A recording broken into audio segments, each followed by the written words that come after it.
Hi, this is Asa, and welcome to my audio experience. 7272. That's 888-283-7272. It's a new prescription for I Knew You America. This show, what is about you? It's about whatever you're dealing with. So think about it. Diabetes, heart disease, arthritis, fibromyalgia, anxiety, depression, headaches. The list goes on and on. Seems like when you ask somebody, well, how's it going? And they talk about their health, they can just give you a whole laundry list. Well, that's because our bodies break down over a period of time if we make wrong choices. So what does it come down to? It comes down to making better lifestyle choices. And no one's in control of that but you. I can't do it for you, your friends, your family members, your coworkers. No one can take responsibility for your health but you. So the question is, do you want to get well? That's the key. So the key is, and I really think the toughest part for most people, whenever you're struggling with any kind of health challenge, you have to come down to the decision that you want to get well, that you don't want to stay where you are, you don't want to be stuck where you are, that you want to go to the next level with your health and with your life. And on this show, that's what we want to help you do. You can send me an email. We'll be glad to make it part of the show. And we had Estelle in Detroit, Michigan send an email in. She said, what do I do about dry elbows? No lotion that I use really seems to help. Well, that's because most conditions, especially with cracked and dry skin, don't really come from the outside in. They come from the inside out.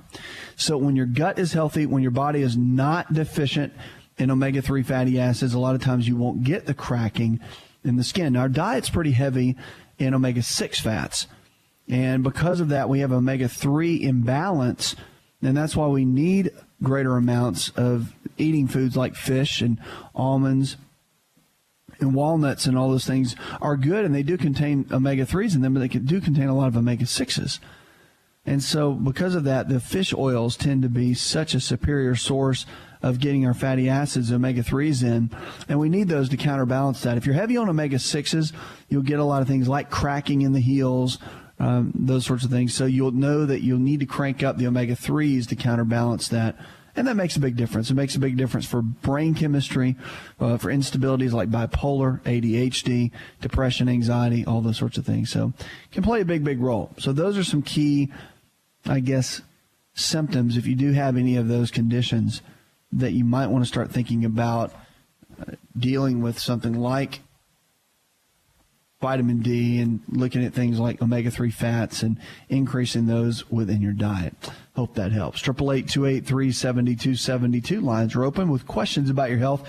Let's go to Bruce. Hi, Bruce. What I'm worried about now is I have hepatitis C with a fatty liver. And you were mentioning before about almonds, which I'm eating. Sure. You mentioned they're bad for viral. Yeah, they're really high in L-arginine. Mm-hmm. And so the L-arginine, it can be a little bit tricky. But, there's so many other nuts out there, hazelnuts, Brazil nuts, walnuts, cashews. They're not high in arginine. So you just make a switch. Okay, so get away from the almonds and go to, say, walnuts? Yeah, walnuts are great. Walnuts are great. They're not going to be as high in arginine. But, you got a bigger fish to fry with Hep C.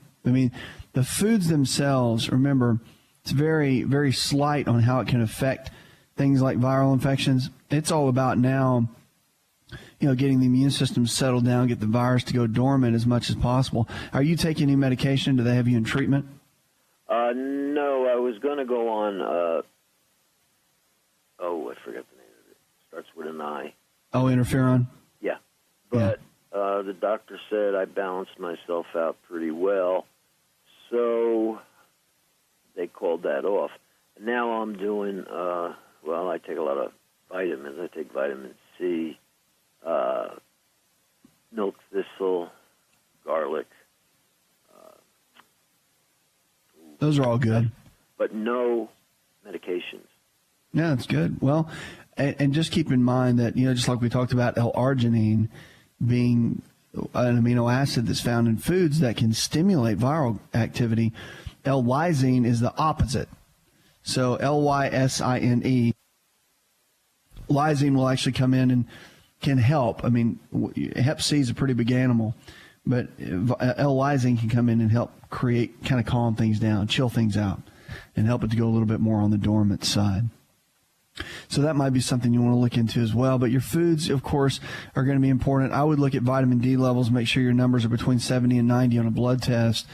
It's kind of like one of those things, like even you can feel the effects of it, fatty liver and all, is don't let it get you down. Keep pushing through. Try to keep your normal routine, daily routine, and that does a lot just for your mindset, but it also does a lot in dealing with any kind of health challenge, especially like Hep C. 888-283-7272. Lines are open with questions about your health. Tom, you're next with us. Hi, Tom.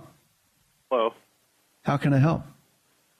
My daughter has got what the doctor calls dyspepsia.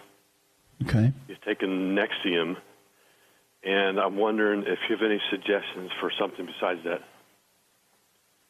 How old is she? She's 22, 21. Okay. Has she been under a lot of stress? Is this something brand new that just got diagnosed? It's recent, in the last several months.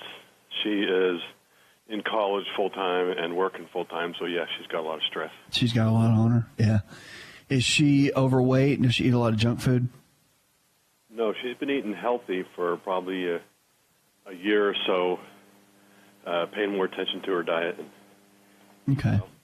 When you're under a lot of stress, just a couple of things, reactions that can happen in the body. One of two things can happen.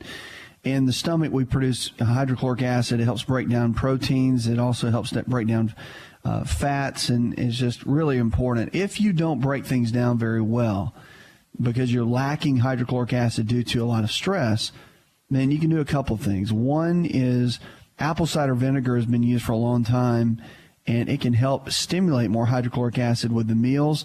So kind of the old home remedy, if you will, has always been to take like apple cider vinegar with your meals, whether it's a spoonful of it or whatever the bottle will say whenever you go pick it up at a health food store. That's been known to help, and it does work. It does stimulate that. It helps break the foods down and all that. But here's a little trick, and a lot of times we think it's lack of acid or too much, and we don't really know. So you start using Nexium, and which is standard of care. I mean, they're doing the right thing. But I know you're wanting to look in the more natural side. So typically what you do is when you take apple cider vinegar, one of two things will happen. Either she will feel better or she'll feel worse. If she feels worse, she has too much acid. So there's a whole different protocol for that. But if she doesn't, then you can look at things like betaine hydrochloride. They can get it in supplement form. There are proteolytic enzymes that can be helpful. And so there's several types of supplements. If you go to a health food store, they can walk you through. That can be a great benefit. Grains, I will tell you, like breads and pastas and cereals and crackers, are a big flare-up to people that deal with any type of stomach acid issue. So she might want to look at eliminating certain foods from her diet as she works with her doctor and all that to come up with a game plan to see if just something as simple as cutting out wheat from the diet could be the root cause. We'll be right back.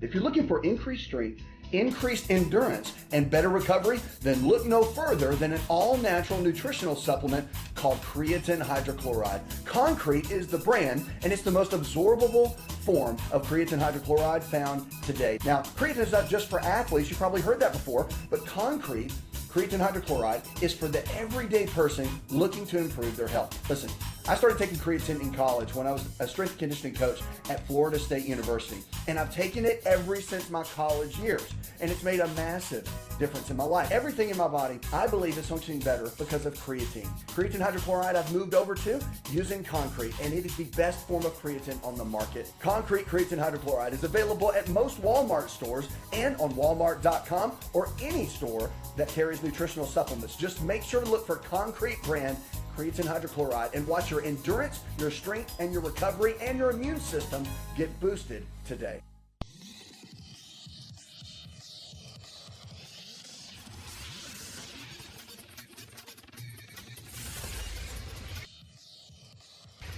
To find out more, connect with On Call Radio online at InShapeNetwork.com.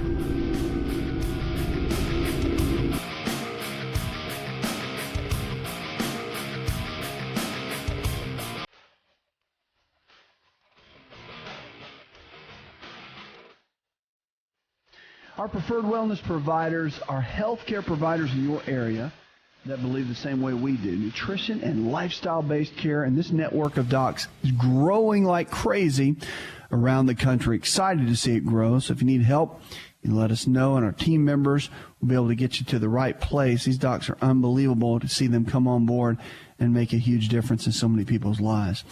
Cancer and cola caramel coloring.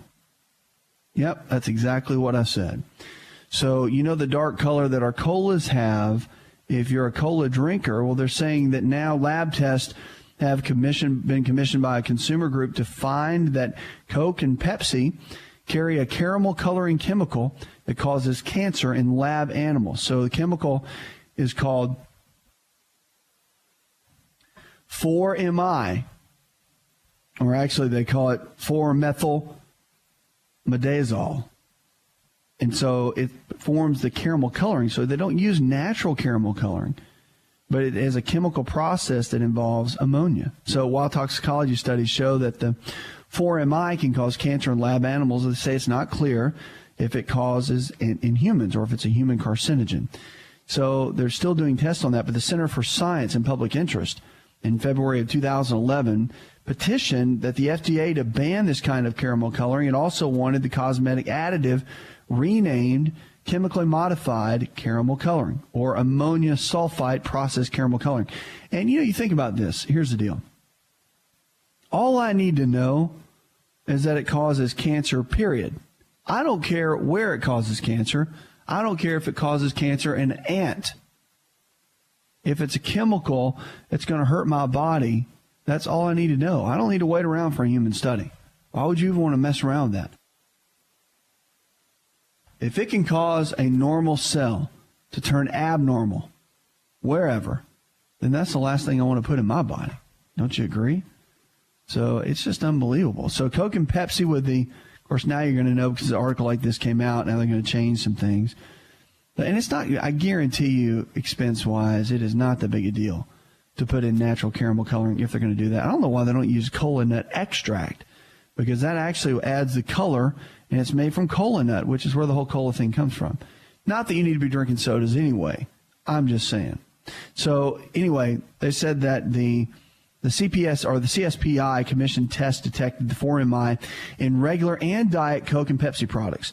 And they said there's a millionth of a gram per 12-ounce can, but it's enough to potentially cause danger. They say the major supplier of caramel coloring to the beverage industry already has altered the chemical process used to make this product.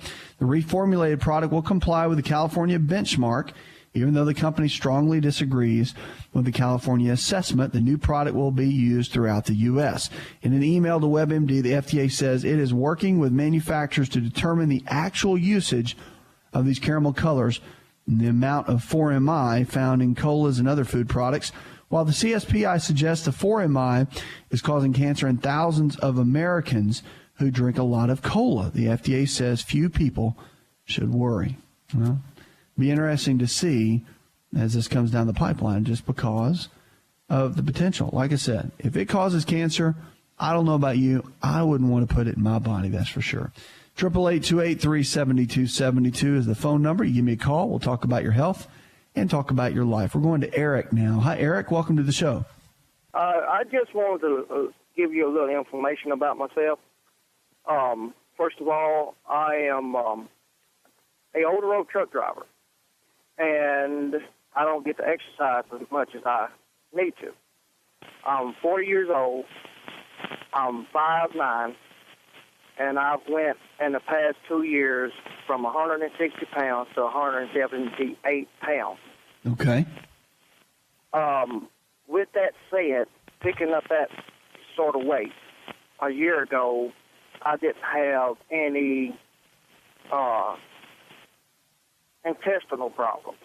Now I'm having, like, gastro problems uncontrollably. And I'm trying to figure out some kind of way of dealing with that. It seems like it's getting worse, and I was told that it could be anxiety or inflammation. And right now, I was given different things to try over the counter.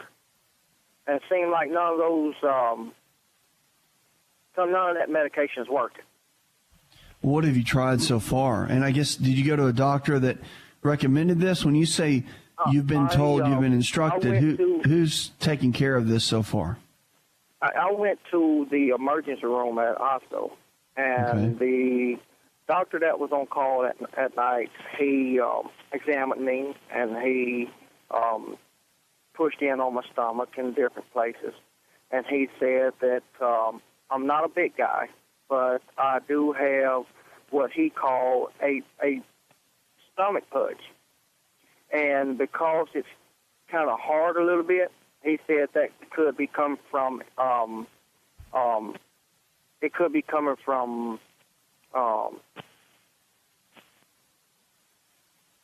waste.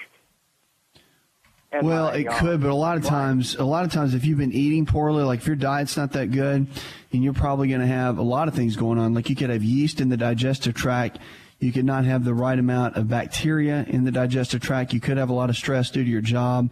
That could increase cortisol levels. Most truck drivers, just because of the hours and sitting all day and the stress of driving, have a lot of cortisol. The more cortisol you have, which is a stress hormone that's produced from the adrenal glands, can increase your body and cause it to have more body fat that will store itself around the midsection.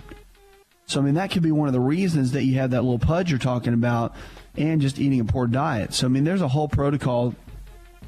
And if you're on the road as a truck driver, that we'll need to kind of get rounded up. So I'll tell you what, we'll go into this break. We'll come out. We'll talk about a game plan when you've got digestive issues and don't really know what to do, kind of the root cause of it, and what to do from that. Because if you've gone to you went to the ER, but even though you've gone to more of an urgent care type situation and they just gave you some baseline things to do, I do think you need to follow it with more of a family physician that can kind of coach you along the way. So we'll talk about that in just a moment when we come back. More Healthy Talk Radio, just a moment.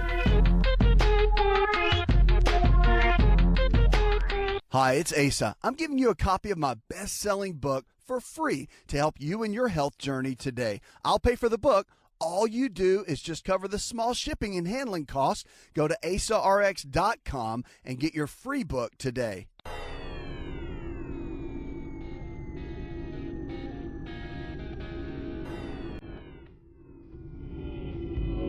To find out more, visit the show online, InShapeNetwork.com.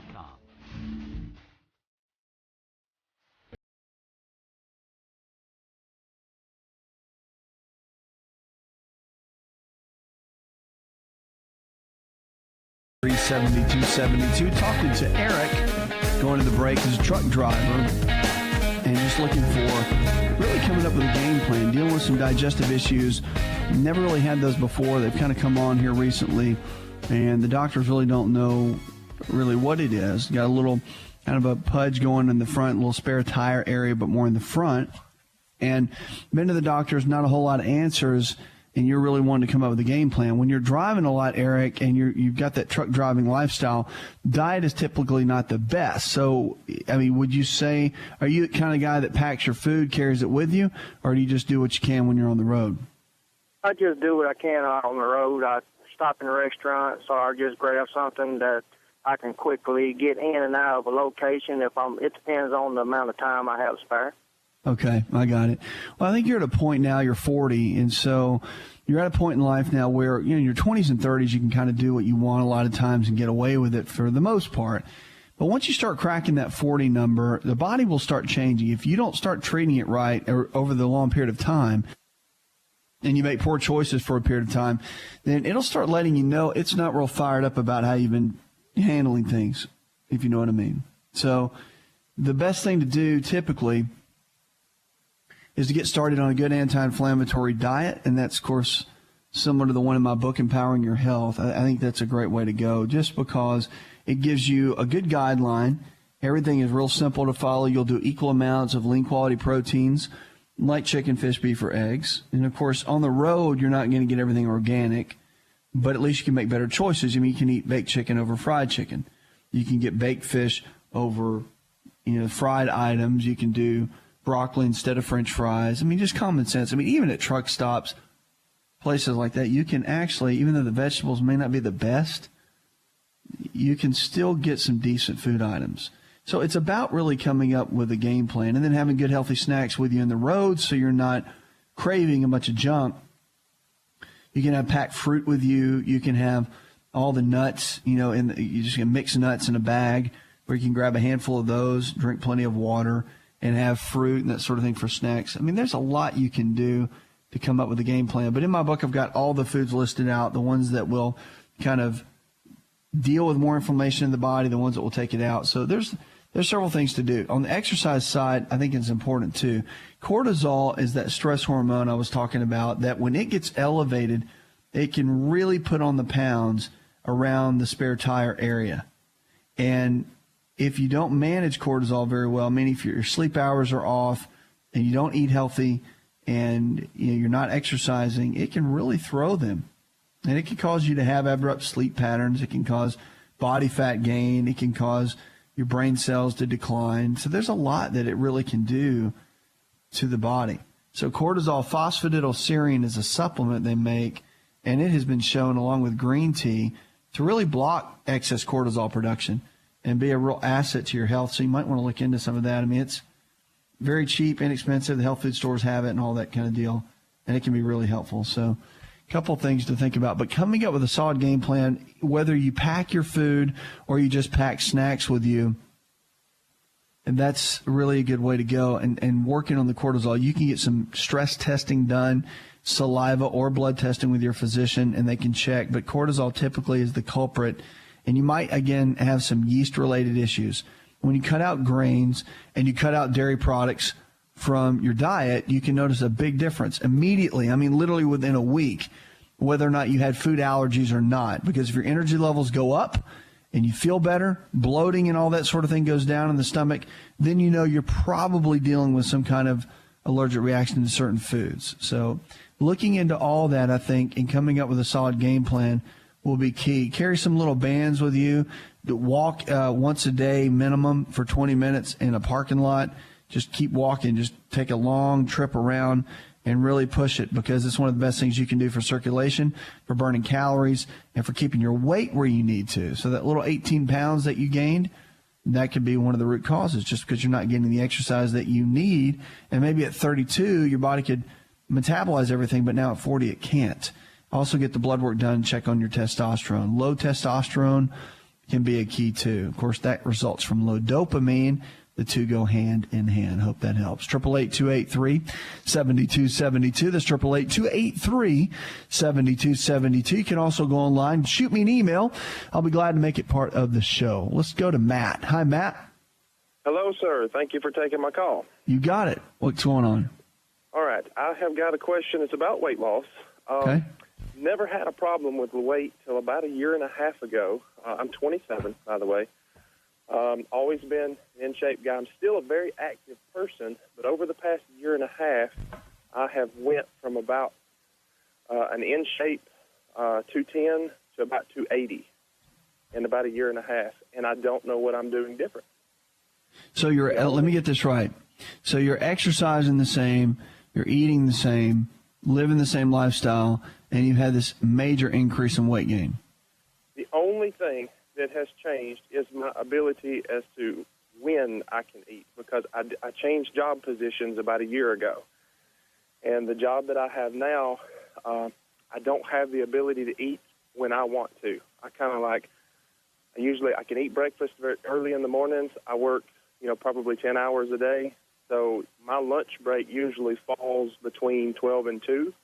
Okay. And I don't have the ability to eat supper again until I get off work, and that's usually about 8:30.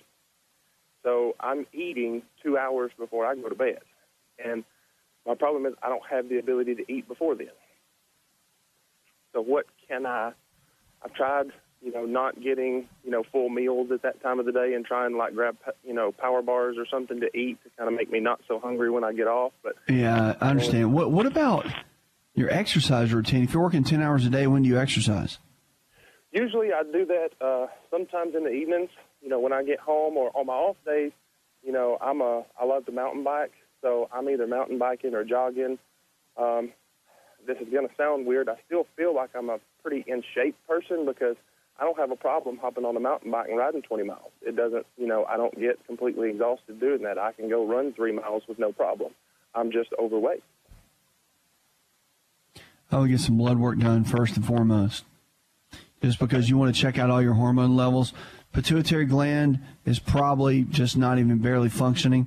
That's what produces our growth hormone levels. And when the anterior pituitary gland is not working well, that's kind of the master gland for all the other hormone systems. And that's why it's good to have that checked out and just getting some basic blood work. I'd check testosterone, check your thyroid, make sure everything's okay. A lot of times they'll just do a basic run on the thyroid, make sure it's all right. But I would check for autoimmune, which really it's called TPO antibodies or thyroid peroxidase antibodies. That way they'll see if there's a potential issue within the thyroid that could be causing it to go slow. So those kind of items can be very helpful, and a lot of times can be a secret reason why somebody has a sudden weight gain issue. Now, if you're working 10 hours a day, you definitely need to be eating small meals throughout the day. I would recommend meal replacement shakes at lifestyleresearch.org. There is a food balance meal replacement, and it's hormone-free and antibiotic-free. So the whey protein that they use is probably the cleanest on the planet, and it's unbelievable. It's called Food Balance. You can go to lifestyleresearch.org and see that. It's to my opinion, it's the best. So those are a couple things. So, you could put that in a shaker bottle, and when you're at work, all you got to do is just fill it up with water, shake it down the hatch, and literally in 30 seconds, you're back at work. And those are a couple of ways to get some nutrients in. You could do bags of nuts and fruit. I'm a big fan of those. However, you can do that as fast as you can, or eat it in 5 minutes. But taking those small little eating breaks, you have to carve that out. So whoever you work for or whatever, you've got to have small breaks like that where you can put the food down. It's just a matter of discipline for yourself, and just packing the foods maybe on your off day. You're saying maybe that's when you get everything together for the week, your snacks and everything, so you've got everything you need. But at the end of the day, that all of those items are really important, because you need to make sure that you can get in a routine. It's about keeping constant calories coming in, the good kinds, and it keeps your metabolism revved up. It keeps all the hormone systems working great. If you go, and this is a great example too with what you just said. If you go hours and hours every day and don't eat, like for example, you just eat maybe a small breakfast and don't eat again until late at night, and you have this long day that goes by, your body goes into a starvation mode. Even though it's less calories, it will slow the body down to a screeching halt. And it's incredible what it can do. I've seen people gain weight that didn't want to. They were working so hard, and they just felt like if they didn't eat, that they would lose the weight. And yeah, that is true. At some point, you will go past that, but you're going to burn up all your muscle tissue, and then you'll end up being a skinny fat person, if that makes any sense. So you don't want to do that. You want to make sure you get everything balanced, make sure all the hormone systems are where they need to be. So FDA rejects a new combo drug for cholesterol. Go figure on that one. New combination cholesterol-lowering drug has been rejected. The drug was called MK653C. It included a combination of Pfizer's cholesterol-lowering drug Lipitor and Merck's cholesterol drug Zetia, or Zadia, as we say it. So the two medicines work in totally different ways to lower cholesterol. The Associated Press reported, but the FDA put the can on the drug, so it's not going to go through. I've got a great idea if you're dealing with cholesterol. Whatever your doctor's telling you, of course, stick with it, but maybe mention to them about eating eggs. They're going to think you're crazy, but eating whole eggs every single day, one of the best ways to lower cholesterol, because it has two components in the egg yolk, choline and lecithin. Go do some research on those two words, and you will be shocked at what nature has already, and God has already put in eggs to be healthy for us and to maintain healthy cholesterol levels. We'll be right back. Want to turn back the clock 15 years and have more energy? This is Dr. Asa telling you to just breathe with LiveO2. LiveO2 delivers the right amount of oxygen we need for optimal health. Go to liveO2.com. That's liveO2.com.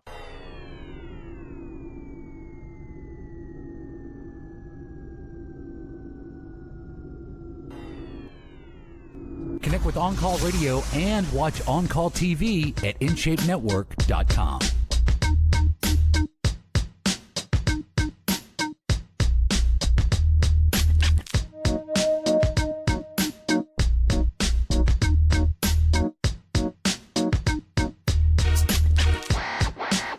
Lines are open, 888-283-7272. Welcome back to the show. Our preferred wellness providers are healthcare providers in your area that believe the same way we do. So if you need help with nutrition and lifestyle-based care, just call the number 888-283-7272. Go online and check out all about it. But these are docs in your area that are in our network that believe the same way we do, nutrition and lifestyle-based care. And they can really take you from where you are in your current state of health to where you need to be. So a lot of great folks, and it's growing across this country as the show's growing, the network is growing, and it's incredible to see the great folks that are coming on board. Tammy, you're next with us on the show. How can I help? In December, I had a problem with my throat. All at once, it felt like a Charlie horse was in the left side of my throat. And I actually went to the emergency room because it happened 3 times. They told me it was a gland in my throat that produced saliva that had become stopped up, and I still have problems. And when I open my mouth, I can only see my right tonsil. Okay, and so did they tell you to do anything, or they just? The doctor that I saw that night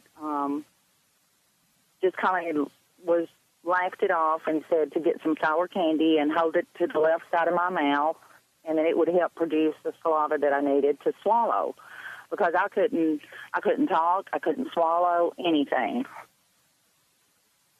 And I actually thought I had something lodged in my throat. Sure. Oh yeah. And this happened how long ago? It happened December the 6th, this past December. And so how are you doing now? Well, I have I can tell it every day that it doesn't feel right. I have some days where that it's difficult to swallow without me wetting my throat, drinking something to it feels, even now I can tell that it's not right. And if I put my 2 fingers under my jaw next to the jawbone, it's right there. Okay. So that's typically a parotid gland. Yes. And that gets backed up. Yeah. Parotid gland can get backed up. And that's why I told you the old sour candy deal is kind of an old way to handle that. And there's nothing really they can do. So he's right on that. So it just, does it still feel like does it feel hard, or no? Is it sore? Tender. Just tender. Uh-huh. And have you been doing anything sour to keep working on that area? Occasionally. I really don't like candy. Yeah, you don't really need to do that. Lemons work very well. Yeah, and I don't like hold it in my mouth because of my teeth. So if I had to, I do. The first couple of weeks, I did sour candy continuously almost. You don't want to do the candy. It's when I need it. Yeah, one thing that works really great when you get a blocked parotid gland, I'm not a big fan of the whole sour candy thing. That's just something that, you hear a lot of family docs will tell you, and it's not a bad thing. It's just I'm like you, I don't like getting all the sugar. So if you do a whole lemon squeezed, actually 2 whole lemons in about 8 ounces of water, it's a lot. But you do that and kind of drink that slowly. Drink it every morning. It'll do 2 things. One, it helps push and detoxify the liver. It stimulates phase 1 and phase 2 liver detoxification. So which is a great thing. And so you do that in the mornings, but also it's going to really, really work on those parotid glands, getting secreting saliva and that sort of thing. So the other question I had, though, I'm curious, is it only in your throat and that one side that bothers you, or does your whole mouth get really dry? My whole mouth does get dry, and I really don't realize it until, and I work like the guy before, I work 10 and 12-hour days, and I can be working, and all at once it's just difficult to swallow, and that's when I realize I've got to wet my throat. Okay. I would go back and do they want to do any testing at all, or do they just kind of leave it at that? He just kind of laughed it off. It was an older doctor, and I was really frightened. But after it went through that, it was like a Charlie horse in my throat. And, after it eased up and I calmed down, and maybe a good hour later in the emergency room, I got my voice back. he came in a couple of times and he just laughed it off and just said, stop on the way home and get you some sour candy. You'll be good. And it has gotten better since, really. Well, it has, to the point where that I don't have that Charlie horse feeling, because when that happened, I had to tilt my head back and you could feel a knot there. But now it's just more subtle. Now it's just more subtle and it bothers you. I'm sorry? Now it's just more subtle. Yes, and always there. I can tell it all the time. Yeah, I would actually go and maybe see someone else, find a different family doctor and go see them just to chat with them so they can examine it. Again, this is one of those things where we can talk about it, and I can tell you a lot of, might be's and could be's. But when it comes down to that, I'm really comfortable. I think you ought to just see maybe a different doctor, get a different take on it, and let them do just a basic exam. They may do some blood work and all that. But that can play a big role. There's some conditions with dry mouth and all you may want to have them test for, Sodrins, but that's a shot in the dark. I mean, there's a lot of other symptoms that go along with that. It's kind of an autoimmune-based reaction in the body. So anyway, I wouldn't really worry too much about something at that extreme, but it is one of the main symptoms with what you're talking about. But again, if he wasn't worried about it, I would just find someone else just to give you peace of mind more than anything. And sometimes it takes time to shake out. Look at the lemon water. Lemon water will help tremendously. Plus, it's got a lot of other great health benefits. But it's another hour in the charts. I'm your health and lifestyle coach. Go tell one person something you learned on this show, and together we can change the health of our friends, our families, and our communities. You're listening to a show that helps you get well, stay well, and live well. We're diagnosing hope one person at a time. Did you know you could listen to the ASA RX audio experience on Spotify and Pandora? For all the ways to watch and listen, check out our show page at asarx.com/experience. Hi, it's Asa. I'm giving you a copy of my best-selling book for free to help you in your health journey today. I'll pay for the book. All you do is just cover the small shipping and handling costs. Go to asarx.com and get your free book today. This episode is over, but check episode notes for links to products and services you've heard about on this episode. Thanks for listening and subscribing. Please share the ASA RX audio experience with others and stay in touch by giving us your comment or review.